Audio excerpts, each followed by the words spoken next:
तो फिल्म की शुरुआत होती है दो ग्रुप्स के बीच लड़ाई को दिखाते हुए। एक तो थे इंसान जो जमीन पर रहते थे और उनका ताल्लुक एक कबीले से था, और दूसरी जल परियां जो काले पानी में रहती थी। यहाँ इंसान जो एक दूसरे शहर से आए थे वो इन जल परियों पर बुरी तरह हमला कर रहे होते हैं, उन पर भारी पड़ के मार रहे होते हैं। मगर जो जल परियां होती हैं वो इन्हें नहीं मारती, बल्कि वो तो सिर्फ अपने बचाव के लिए उनके हमले को रोक रही होती है। तब यहाँ जल परियों का हेड इंसानों के मास्टर से कहता है कि हम लोगों ने आप सबका क्या बिगाड़ा है, आखिर तुम क्यों हम कमजोर लोगों को परेशान कर रहे हो। जिस पर इंसानों की मास्टर जवाब देते हैं कि हमें जल परियों के आंसू चाहिए, अगर तुम हमें वो दे दो तो हम तुम पर कोई जुल्म नहीं करेंगे और तुम्हें छोड़ दिया जाएगा। जिस पर वो कहता है माफ कीजिएगा मगर हम तो वो आपको नहीं दे सकते। ये कहकर जल परियों के लीडर फौरन अपनी बेटी के पास जाते हैं जो जल परियों की राजकुमारी थी और बहुत खूबसूरत भी थी। अपनी बेटी की जान बचाने के लिए जल परियों का लीडर उसे यहाँ से भगा देता है। इसके बाद इंसान वहाँ के सभी लोगों यहाँ तक कि जल परियों के लीडर को भी मार देते हैं और सभी जल परियों को कैद करके अपने साथ अपने शहर ले आते हैं। अगले सीन में हम इंसानों के मास्टर के बेटे जियांग को देखते हैं, जिसके पास उसका दोस्त आता है और बताता है कि तुम्हारे डैड काले पानी गए थे और वहाँ से बहुत सारी जल परियों को कैद करके लाए हैं। इसके बाद हमें वही जल परियां दिखाई जाती हैं जिन पर सिपाही बहुत जुल्म कर रहे होते हैं, बड़ी बेरहमी से उन्हें मार रहे होते हैं ताकि वो रो पड़े तो उनके आंसू ये हासिल कर सके। सिपाही ये सब एक लड़की लो चैंग के कहने पर कर रहे थे क्योंकि वो मास्टर की सबसे करीबी थी और उसका ही कहा माना जाता है वो जियांग के दोस्त की बहन भी। जिसके बाद वो खुद भी उठती है और जोर जोर से जल परियों को मारने लगती है और वो जल परियां रोती हैं तो उनकी आंखों से आंसू निकलने लगते हैं। आंखों से बाहर आते ही वो कीमती और चमकदार मोतियों में बदल जाते हैं। अब इस तरह से करके वो बहुत सारे आंसू इकट्ठे कर लेते हैं। इसके बाद हम मास्टर और लो चैंग को आपस में बात करते हुए देखते हैं। तभी यहाँ जियांग भी आता है जो अपने डैड इन्हीं मास्टर पर बहुत गुस्सा होता है और कहता है कि डैड आपने मुझसे वादा किया था कि आप कभी भी जल परियों को नुकसान नहीं पहुंचाएंगे, मगर आपने क्या किया, अपना वादा तोड़ दिया। जल परियों को उठा कर ले आए और उन पर जुल्म भी कर रहे हैं, बहुत बुरे हैं। उसकी बातें सुनकर तभी अचानक मास्टर खांसने लगते हैं। देखने से ऐसा लग रहा था कि उनकी तबीयत काफी खराब है, इसीलिए लो चैंग उन्हें कुछ गोलियां खिलाती है। तभी जियांग उसे अलग साइड पर ले जाकर पूछता है कि मेरे डैड की तबीयत ठीक नहीं लग रही, क्या हुआ इन्हें। वो कहती है हाँ सच में आपके डैड बहुत बीमार, उनका इलाज हो रहा है जो सिर्फ जल परियों की आंसू से ही किया जा सकता है, इसीलिए हम काले पानी गए और जल परियों को ले आए। जिस पर जियांग कहता है तुम लोगों को जो भी चाहिए था इन्हें जल परियों के आंसू वो तुम्हें मिल गए है ना, इसीलिए प्लीज मेहरबानी करो और उन जल परियों को छोड़ दो। वो कहती है आप छोटे हैं अभी इसीलिए समझ नहीं पा रहे और ना ही आप जल परियों के बारे में जानते हैं कि वो कितनी खतरनाक हैं। अगर हमने उन्हें छोड़ दिया तो वो बाद में जरूर आए हम सबसे बदला लेने के लिए और ना जाने कितने मासूम लोगों को मार डालेंगे, इसीलिए आई एम सॉरी हम उन्हें नहीं छोड़ सकते। फिर इन बातों के बाद जियांग के डैड उसे वहाँ से जाने का कह देते हैं कि आप जाएं, हमने लो चैंग से कोई बात करनी है। तो वो यहाँ से चला जाता है। फिर उसके डैड लो चैंग से कहते हैं कि अभी जियांग छोटा है इसीलिए नादान है, कुछ भी नहीं समझ रहा वो, मगर दिल का वो बहुत अच्छा है और क्योंकि उसे एक दिन मास्टर बनना ही है इसीलिए मैं चाहता हूँ कि जैसे तुमने मेरा साथ दिया, मेरी सेवा की है, तुम वैसे ही जियांग का भी साथ दो, उसकी भी सेवा करो। और हाँ मैं भी सुबह की मीटिंग में ये ऐलान कर दूंगा कि मेरे बाद मेरा बेटा मास्टर होगा और वो ही मेरी जगह पर बैठेगा और तुम भी जाकर सो जाओ, आराम कर लो, थक गई होगी। तब लो चैंग कहती है ठीक है मास्टर, जैसे आपने कहा वैसा होगा, आपका हुक्म हमेशा माना जाएगा, मैं कभी आपको मायूस नहीं करूंगी। ये कहकर वो यहाँ से जाने लगती है, मगर उसका चेहरा देखकर हमें ये समझ आ जाती है कि वो जियांग के डैड के इस फैसले से खुश नहीं है कि जियांग मास्टर बने।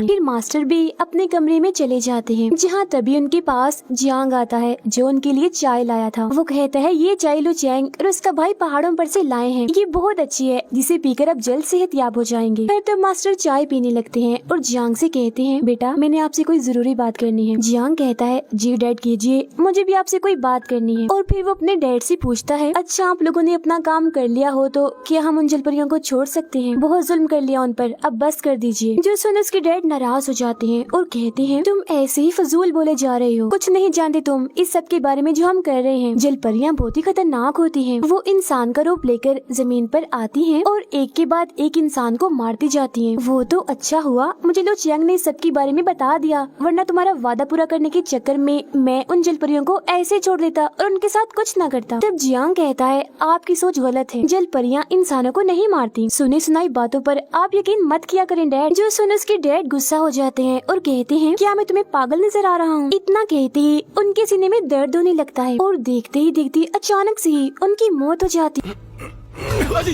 उनके मरते ही लू चेंग बहुत सारे सिपाहियों को लेकर उस कमरे में आ जाती है और जियांग पर इल्जाम लगाते हुए कहती है, ये तुमने क्या किया, अपने ही बाप को मार दिया। फौरन बाद सिपाहियों से कहकर उसे कैद करवा देती है। जहाँ तभी उसे उसका दोस्त मिलने आता है। तब जियांग उसे बताता है कि ये मैंने नहीं किया, मैंने अपने डैड को नहीं मारा। उसका दोस्त कहता है, जानता हूँ मैं, मुझे तुम पर यकीन है जियांग, और एक खबर मैं तुम्हें देने आया हूँ। तुम्हारे डैड की मौत के बाद मेरी बहन यानी लो चेंग मास्टर बन गई है। जो सुन जियांग काफी हैरान हो जाता है और कहता है कि मुझे लगता है कि मास्टर बनने के लालच में लो चेंग ने ही मेरे डैड को मारा है जहर देकर, ताकि उसका रास्ता साफ हो जाए, क्योंकि उस वक्त वो बिल्कुल ठीक थी। इसीलिए प्लीज तुम कैसे भी करके मुझे यहाँ से निकालो, ताकि मैं लो चेंग के खिलाफ कोई सबूत ढूंढ सकूं। जो सुन कुछ ही वक्त के बाद उसका दोस्त जियांग को वहाँ से निकाल देता है, जिसके बाद फौरन वो लो चेंग के कमरे में जाता है और पूरे कमरे की तलाशी लेने लगता है। जहाँ तभी उसे एक बर्तन में जहर मिल भी जाता है, मगर तभी इधर लो चेंग और उसके बहुत सारे सिपाही आ जाते हैं। जियांग उन्हें वो जहर दिखाते हुए कहता है, ये वही जहर है जो मेरे डैड को दिया गया था और ये काम लो चेंग का है। मगर कोई भी सिपाही उसकी बात का यकीन नहीं करता, इसीलिए जियांग को वहाँ से भागना पड़ता है, जहाँ वो उस जहर को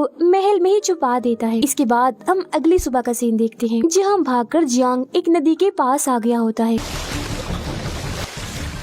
और उसके पीछे बहुत सारे सिपाही भी लगे हुए थे। फिर फौरन ही सिपाही उसे पकड़ लेते हैं और इनमें काफी लड़ाई होने लगती है। लेकिन क्योंकि सिपाही काफी ज्यादा थे और जियांग अकेला था, इसीलिए वो उनके सामने कमजोर पड़ जाता है। इसीलिए वो जैसे ही उसे मारने वाले होते हैं तो तभी पानी में से जलपरियों के सरदार की बेटी, जिसे उन्होंने भगा दिया था, वो निकल कर आती है, यानी सभी जलपरियों की राजकुमारी, जो इस वक्त अपने फुल जलपरी वाले रूप में होती है, जिसे देखकर सिपाहियों की आंखें खुली की खुली रह जाती है और वो खुश होते हुए कहते हैं, वाह भाई वाह, आज का दिन तो बड़ा ही अच्छा है, हम इन दोनों को पकड़कर लो चेंग के हवाले कर देंगे, जिससे वो बहुत खुश हो जाएगी। ये सोचकर वो उस जलपरी पर हमला करने के लिए आगे बढ़ते हैं। तब पहले तो वो उन्हें रोकती है और बाद में अपनी ताकत से बर्फ के बहुत सारे नुकीले टुकड़े बनाकर उन पर हमला कर देती है,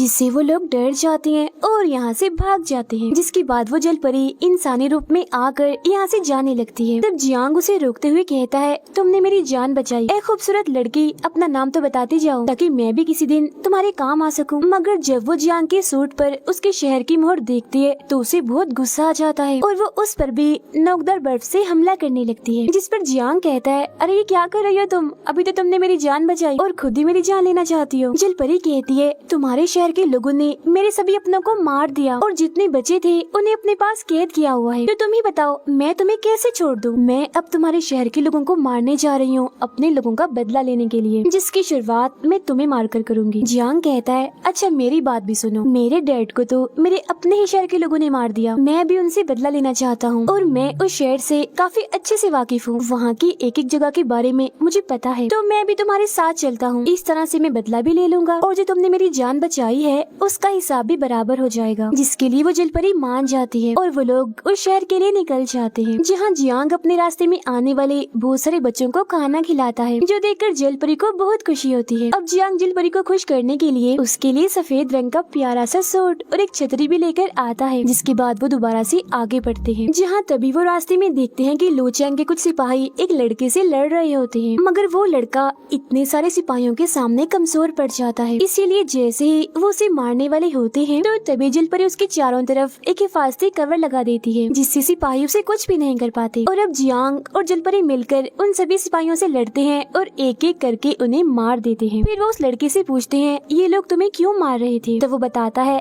मैं एक कबीले का सरदार हूँ, हमारे कबीले के लोग जहर बनाने में काफी माहिर हैं। एक दिन हमारे ऊपर मुसीबत आई, जिसके लिए उस शहर से हमने मदद मांगी और बदले में उन्हें सबसे तेज जहर बना कर दिया, और जिस बर्तन में वो जहर दिया वो बहुत ही खास था। अगर इस बारे में मास्टर को पता चला तो वो बहुत नाराज होंगे, इसीलिए मैं उस शहर में वो जहर और बर्तन लेने गया, लेकिन वहाँ के मास्टर लो चेंग ने हमें वो नहीं दिया और अपनी टीम में शामिल होने का कहा, पर मैंने इसके लिए साफ साफ मना कर दिया, इसीलिए उसके सिपाही मुझे मारने आए थे। तब जियांग उसे उस बर्तन के बारे में बताता है कि मैं जानता हूँ वो तुम्हें कहाँ मिलेगा, क्योंकि ये दरअसल वही बर्तन होता है जिसमें लो चेंग ने जहर मंगवा कर जियांग के डैड को दिया था। जियांग उससे कहता है, मगर तुम्हें वो हासिल करने के लिए उस उस शहर में जाना होगा, हम भी वहीं जा रहे हैं। जिसके बाद वो तीनों उस शहर के लिए निकलते हैं, जहाँ तभी रास्ते में जल परी बेहोश होकर गिर जाती है। चेक करने पर जियांग को पता चलता है कि जल परी की गर्दन पर एक जख्म है जिस पर जहर लगा हुआ है, इसीलिए वो उसे उठाकर पास ही बने एक होटल में लेकर जाते हैं, जिसकी मालिक एक लड़की थी जो बेहद ही खूबसूरत थी। होटल के कमरे में जाकर वो कबीले का सरदार जल परी के जख्म को देखता है और जियांग को बताता है कि इसे एक फूल की मदद से ठीक किया जा सकता है, जो फूल पहाड़ों पर से मिलेगा। तब जियांग पहाड़ों पर जाकर उन फूलों को लेकर आता है, जिसकी दवाई बनाकर जब जल परी को दी जाती है तो वो बिल्कुल ठीक हो जाती है। यहाँ वो लोग उसी शहर और बाकी चीजों के बारे में बातें कर रहे होते हैं। तब उनकी सारी बातें होटल की मालिक सुन लेती है। कुछ वक्त के बाद हम देखते हैं कि होटल की मालिक उस लड़की को एक आदमी परेशान करने लगता है। तब उसे बचाने के लिए कबीले का सरदार अपनी बांसुरी बजाकर बहुत सारे सांपों को वहाँ बुला लेता है। वो सांप उस आदमी को बार बार डंक मारते हैं, जिसके बाद वो यहाँ से भाग जाता है। मगर इन सब के बीच होटल की मालिक के पैर में चोट लग गई होती है, इसीलिए कबीले का सरदार उसे ऊपर उसके कमरे तक छोड़ कर आता है। तब होटल की मालिक उसे रोकते हुए कहती है, तुम मुझे पहले ही नजर में पसंद आ गए थे, तो क्या तुम मुझसे शादी करोगे? जिस पर उसकी बात का जवाब ना देते हुए वहाँ रखी एक गिटार की तारीफ करने लगता है, जिस पर वो कहती है, मैंने तुमसे कुछ पूछा है, बोलो करोगे शादी? और हाँ, मैं कौन सा तुम्हें अभी शादी करने का कह रही हूँ, मैं यहाँ की सारी चीजें बेच देती हूँ, यहाँ तक कि अपना होटल भी, फिर बाद में हम शादी कर लेंगे और देखना एक साथ हम बहुत खुश रहेंगे। तो वो उसे समझाते हुए कहता है, देखो मैं ऐसा नहीं कर सकता, मेरी जिंदगी बिल्कुल अलग है, नॉर्मल इंसानों की तरह मैं नहीं रह सकता। ये कहकर वो यहाँ से चला जाता है, जिस वजह से होटल की मालिक को गुस्सा आ जाता है। इसीलिए वो एक परिंदे की मदद से लो चैंग को उन लोगों के बारे में बता देती है। जब लो चैंग को परिंदे के जरिए उसका मैसेज मिलता है तो वो अपने सिपाहियों को वहाँ जाने का कहती है और ये भी कि होटल समेत उन तीनों को जला दो, और हाँ साथ ही में होटल की मालिक को। जब चुपके उसके सिपाही होटल में आ जाते हैं और जल परी को मारने की कोशिश करते हैं, लेकिन जियांग और कबीले का सरदार उसे बचा लेते हैं। अब सिपाही पूरे होटल में आग लगा देते हैं, जिससे वो जलने लगता है, मगर वो चारों ठीक वक्त पर वहाँ से बाहर आ गए थे। कबीले का सरदार होटल की मालिक को कहता है, अब तुम यहाँ से चली जाओ, जिस पर वो कहती है, नहीं मैं भी तुम्हारे साथ उस शहर में चलती हूँ। जिसके बाद ये चारों आगे बढ़ते हैं, जहाँ तभी रास्ते में पेड़ों की टहनियाँ उन पर हमला कर देती है। जल परी और होटल की मालिक को पकड़ लेती है, लेकिन जियांग और वो सरदार ऊपर की तरफ कूद कर उन टहनियों को काट देते हैं और दोनों की जान बचा लेते हैं। लेकिन अब वो टहनियाँ सरदार को पकड़ लेती हैं, तो होटल की मालिक अपनी उसी जादुई गिटार को बजाकर टहनियों को काट देती है और सरदार को बचा लेती है, और ये लोग एक बार फिर अपना सफर शुरू करते हैं। कुछ वक्त के बाद वो शहर में पहुंचकर सीधा महल में जाते हैं। उन्हें लग रहा था कि यहाँ उन्हें कोई भी नहीं देख रहा होगा, मगर तभी यहाँ बहुत सारे सिपाही आ जाते हैं, जिनके साथ लो चैंग भी थी। अब देखते ही देखते सिपाही उन पर हमला कर देते हैं। बदले में वो भी उन सिपाहियों से लड़कर उन्हें अच्छा सबक सिखाते हैं, क्योंकि ये चारों काफी ताकतवर थे और उन पर काफी भारी पड़ रहे थे। अब सिपाहियों को कमजोर पड़ता हुआ देखकर लो चैंग भी लड़ने के लिए आ जाती है। अपनी पूरी ताकत का इस्तेमाल करके वो सीधा आकर उस जल परी पर हमला करती है, मगर वो अपने हिफाजती शील्ड बनाकर उसके हमले को रोक देती है। लेकिन क्योंकि लो चैंग काफी ताकतवर थी, इसीलिए जल परी उसके हमले को ज्यादा देर तक नहीं रोक पाती और उसकी शील्ड टूट जाती है और वो काफी दूर जाके गिरने लगती है, मगर गिरने से पहले ही जियांग उसे पकड़ लेता है। अब लो चैंग देखती है कि होटल की मालिक मेरे सिपाहियों को अपने गिटार से हमला करके मार रही है, तो वो उस पर हमला करके पहले उसकी गिटार तोड़ती है और बाद में उसे भी मारकर थोड़ा बहुत जख्मी कर देती है। इसके बाद वो जैसे ही दोबारा से उस पर हमला करने लगती है तो सामने वो सरदार आ जाता है। तब हमला उसको लग जाता है और वो काफी जख्मी हो जाता है। अब लो चैंग जियांग से कहती है, तुम गद्दार हो, पहले अपने डैड को मारा और अभी शहर पर हमला करने के लिए आ गई हो। जिस पर जियांग उसे कहता है, तुम बहुत झूठी और लालची हो और गद्दार मैं नहीं तुम हो। तुमने सिर्फ मास्टर बनने के लिए अपने ही मास्टर यानी मेरे डैड को मार डाला, जिसने सारी जिंदगी तुम्हें पाला और तुम्हारा ख्याल रखा, और अब इल्जाम तुम मुझ पर लगा रही हो। अब लो चैंग एक चाल चलती है, वो कहती है, वैसे जियांग तुमने एक काम तो अच्छा किया, तुम जल परियों की राजकुमारी को